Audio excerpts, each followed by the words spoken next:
अब देखो कमला जी, आपको तो पता ही है, हमारे छोटे बेटे बहू की तो बात ही अलग है। वो लोग रह रहे हैं जापान में, तो उनके जैसे रहना करना वो तो अपने बस की बात ना है। यहाँ है अपना देशी खाना पीना और रहना, वो ठहरे हमारे विदेशी बाबू। वो बात तो सही है। अब हमारे यहाँ सर्दियों में मोटे मोटे स्वेटर पहन लो और करते रहो काम। अब उनकी तरह कहाँ बढ़िया बढ़िया लंबे लंबे कोट पहन सकते हैं। वही तो। अब कल प्रिया बहू हमसे बात कर रही थी, इतनी सुंदर लग रही थी कि पूछो मत। ऐसे छुई मुई सी लग रही थी, जैसे छू लो ना तो गंदी हो जाएगी। राधिका ये सारी बातें रसोई में खड़ी खड़ी सुन रही थी और साथ में चाय नाश्ता भी बना रही थी। हाँ हाँ, यहाँ सर्दियों में पूरी हड्डियां घिसी जा रही हैं, इनको चाय नाश्ता साग और मक्के की रोटी खिलाते खिलाते। और छोटी बहू छुई मुई लग रही है, छूने से गंदी हुई जा रही है। हाँ, मैं तो हिडिम्बा हूँ ना, हिडिम्बा। अरे मम्मी आप हिडिम्बा हो, ये तो आज आपने पहली बार बताया। पीछे से आकर जब सोनू ने राधिका को कहा तो राधिका को और तेज गुस्सा आ गया। तुम जाती हो यहाँ से कि अभी पिटाई लगाऊं तुम्हारी? अरे वो दादी ने कहा कि चाय जल्दी से लेकर आओ। हाँ हाँ, यहाँ बैठी तो है नौकरानी, तुम्हारी दादी और इनकी सखियों की सेवा के लिए। ये नौकरानी कौन है मम्मी? और तुम जाओ ना यहाँ से, कह दो दादी से मम्मी ला रही है। ठीक है मम्मा, मैं दादी को जाकर कह देता हूँ। तो ये है शुक्ला जी का परिवार, जो रहता तो है दिल्ली में, लेकिन दिल्ली में रहने के बावजूद उनके घर में पूरे दिन जापान के चर्चे होते रहते हैं। अब आप सोच रहे होंगे कि जापान के चर्चे क्यों? तो सावित्री और प्रदीप जी के छोटे सुपुत्र जापान में रहते हैं, तो सासू माँ सावित्री जी की जुबान से छोटे बेटे बहू का जिक्र पूरा ही नहीं होता। हाँ बहू, चाय तो बड़ी बढ़िया बनाई तूने, और साथ में कचौरी क्या क्या ने। अब ये चाय भाई अपने यहाँ बनती है, वहां जापान में कोई पीता ही नहीं चाय। वहां तो भाई वो लोग सूप पीते हैं, कॉफी पीते हैं, ग्रीन टी पीते हैं, और न जाने क्या ताम जाम। अब भाई उनके क्या ही कहना। हाँ मम्मी जी, अब से मैं भी देखती हूँ। हाँ बहू, चाय तो बड़ी बढ़िया बनाई है तूने। हाँ आंटी जी, लेकिन वहां जापान की तो बात ही अलग है ना। रात को जब राधिका अपने कमरे में होती है तभी उसका पति रमन भी वहां आता है। क्या बात है, आज मैडम का मूड कुछ उखड़ा हुआ सा लग रहा है। मैडम? आप मैडम क्यों कह रहे हो? आपका बेटा तो आज मुझे हिडिम्बा कह रहा था, और आपकी माँ? अरे अरे अरे, ऐसे नाराज नहीं होते राधिका, पहले शांत हो जाओ और मुझे पूरी बात बताओ, क्या हुआ? मैं यहाँ काम कर करके मरी जा रही हूँ, और तुम्हारी माँ यानी कि मेरी प्यारी सासू माँ को छोटी बहू ही बड़ी प्यारी लगती है। राधिका, इस बारे में हम कितनी बार डिस्कस कर चुके हैं, आज तक कोई रिजल्ट निकला है क्या? आज तक नहीं निकला, लेकिन अब निकलेगा। मैंने सोच लिया कि मुझे अब क्या करना है। मतलब? आपको क्या करना मतलब से? आप तो बस देखते जाओ, क्योंकि आपसे बात करना ही बेकार है। अब मैं उससे बात करूंगी जो मुझे सही सलाह देगा। देगा या फिर देगी राधिका जी? क्योंकि रमन समझ चुका था कि उनकी पत्नी श्री अपनी सही सलाह के लिए कहाँ जाएगी। अब रमन के साथ साथ हम भी देखेंगे आगे क्या क्या होता है। चलिए। राधिका अपनी बहन मीनू को फोन घुमाती है। मीनू, क्या कर रही है? कुछ नहीं दीदी, बस बैठी हूँ। हाँ, तुम बस बैठी रहो, यहाँ किसी को मेरी पड़ी नहीं है। यहाँ हर रोज मेरी इज्जत का फालूदा हो रहा है। अरे ऐसे कैसे दीदी, आपने इतनी बड़ी बात कैसे कह दी? आप मुझे बताओ आखिर हुआ क्या? मैं आपके लिए धरती आसमान एक कर सकती हूँ। अरे बस, ज्यादा ओवर एक्टिंग ना कर, मुझे ना सही एडवाइस की जरूरत है, वो दे। अच्छा दीदी बताओ क्या हुआ है? फिर राधिका रोते रोते पूरी बात अपनी छोटी बहन मीनू को बताती है। बस दीदी बस, आपकी एक एक आंसू का हिसाब होगा। अब आप रोना बंद करो और जो जो मैं कह रही हूँ वो करती जाओ, बस फिर देखो क्या होता है कमाल। ठीक है मीनू। फिर अगले दिन शाम को राधिका बाजार जाने के लिए तैयार होती है। अरे बहू, कहाँ जा रही है? ओहो कम ऑन मम्मी जी, आप यूं हर बात पर मुझे रोका टोका मत कीजिए। आप अपनी छोटी बहू रानी को रोकती है क्या? Just tell me mummy ji please. Savitri ji अपना माथा ठोक लेती है, क्योंकि वो समझ चुकी थी कि अब उनकी बहू का बस भगवान ही मालिक है। ठीक है, तुझे जहां जाना है जा बहू, लेकिन बस समय से घर आ जाना, बाहर बहुत ठंडा है। सो व्हाट मम्मी जी, बाहर ठंड है तो क्या? ठंड से बचने के लिए प्रिकॉशंस भी तो है। ठंड तो उधर जापान में भी बहुत होती है, तो क्या लोग बाहर घूमने नहीं जाते क्या? अभी कुछ दिन पहले ही जब वो न्यू ईयर सेलिब्रेशन के लिए गए थे, तो आप वीडियो कॉल पर कितना ही खुश हो रही थी ना। अरे ठीक है बहू, जा तू। राधिका अपना बैग हिलाते हुए घूमने चली जाती है। शाम के 7 बज जाते हैं, सब लोग घर वापस आ जाते हैं। सावित्री, शाम के 7 बज चुके हैं, बहू कहाँ है? खाने का समय भी हो चला है। बस आती होगी, मैंने कह तो दिया था कि समय से घर आ जाना। चलो मैं ही देखती हूँ रसोई में, तब तक थोड़ी बहुत तैयारी शुरू करती हूँ। अरे लेकिन बाहर ठंड भी तो कितनी है। तभी लॉन्ग कोट, बूट, गोगल्स लगाए राधिका की एंट्री होती है, जिसे देखकर सब चौंक जाते हैं। अरे दादी, ये कौन आ गया हमारे घर में? अरे बेटा, ये तेरी माँ है। अरे राधिका, अब ये कौन सा नया भूत सवार हो गया तुम पर? वही तो पहले प्रिया के ऑस्ट्रेलिया जाने पर हुआ था। बहू क्या है ये सब? मम्मी जी, आपने चश्मा तो पहन रखा है, फिर भी आप ये कैसा सवाल कर रही हैं? हाँ लेकिन ये सब हमारे यहाँ कौन पहनता है बहू? अभी तो कितना बढ़िया कश्मीरी फिरन पहनकर बाजार गई थी, वो कहाँ गया? जस्ट फॉरगेट इट मम्मी जी। अब राधिका ने पूरी तरह सोच लिया था, चाहे कोई कुछ भी कहे, लेकिन वो भी अब अपनी देवरानी के नक्शे कदम पर चल कर दिखाएगी। अब पूरा दिन राधिका स्किन फिट पजामे और ओवरकोट पहनकर घूमती। फिर एक दिन, बहू आज शाम को घर पर हमारी कीर्तन मंडली की एक मीटिंग है, तो सारी औरतें हमारे घर आएंगी, तो कुछ खाने पीने का इंतजाम उनके लिए कर लेना। हाँ ठीक है मम्मी जी, आप बेफिक्र रहिए। मैं बेफिक्र तो हूँ, लेकिन तुम समझ रही हो ना मैं क्या कहना चाह रही हूँ? बस मम्मी जी, आपकी बात मैं बिना कहे समझ लेती हूँ। इतना कहकर सावित्री जी चली जाती है। उधर राधिका शाम के खाने की तैयारी में लग जाती है। क्या बनाएगी आज तो राधिका? शाम को कीर्तन मंडली की औरतें आ रही है, सोच जल्दी। अभी राधिका सोच ही रही थी कि बाहर से सब्जी वाले की आवाज आती है।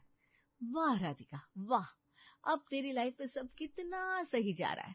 ये सब्जी वाले ने भी कितने सही टाइम पर एंट्री मारी है। चल बढ़िया ताजी ताजी सब्जी ले ले, फिर कुछ बढ़िया सा बना ले। और फिर हमारी राधिका जी मटकती हुई घर के बाहर सब्जी लेने जाती है, जहाँ पहले से ही मोहल्ले की बबीता और पिंकी सब्जियां खरीद रही थी। अरे तुमको क्या हुआ राधिका अचानक से? ऐसा लग रहा है बबीता का जापान की जगह यहाँ इंडिया में ही अवतार हो गया। नहीं, मुझे लग रहा है देवरानी के कपड़े मंगा लिए है ना? हाँ सही कहा, वही लग रहा है। क्यों राधिका, सही कहा ना? You both are so old fashion. अरे देखो ना कैसे औरतों जैसे स्वेटर लटका रखे। और मुझे देखो, आई एम सो स्टाइलिश। लाइए भैया, मुझे ये शिमला नहीं, ना येलो रेड कैप्सिकम दे दीजिए, और ये बीन्स, और ये। राधिका सब्जियां लेती रहती है और दोनों पड़ोसन मुंह बनाकर चली जाती है। जा रही तो चली जाऊं, मुझे क्या, बढ़िया आई थी मुझे सिखाने। राधिका अंदर जाकर सबके लिए बढ़िया खाना रेडी करती है और शाम को सास की कीर्तन मंडली की औरतें आने लगती है। देखते ही देखते घर भर जाता है। राधिका बहू कहाँ हो तुम? जल्दी से कुछ ले आओ, देखो सारी आंटियां आ गई हैं। हाँ जी मम्मी जी, बस 2 मिनट में आती हूँ। और फिर हमारी राधिका रानी आज जापानी वुलन ड्रेस में रेडी होकर आती है। उसने ऊपर वुलन टॉप, नीचे मिनी स्कर्ट और फिर उसके साथ फ्लीस यानी कि वुलन पजामी पहन रखी थी, साथ में बूट भी डाले हुए थे।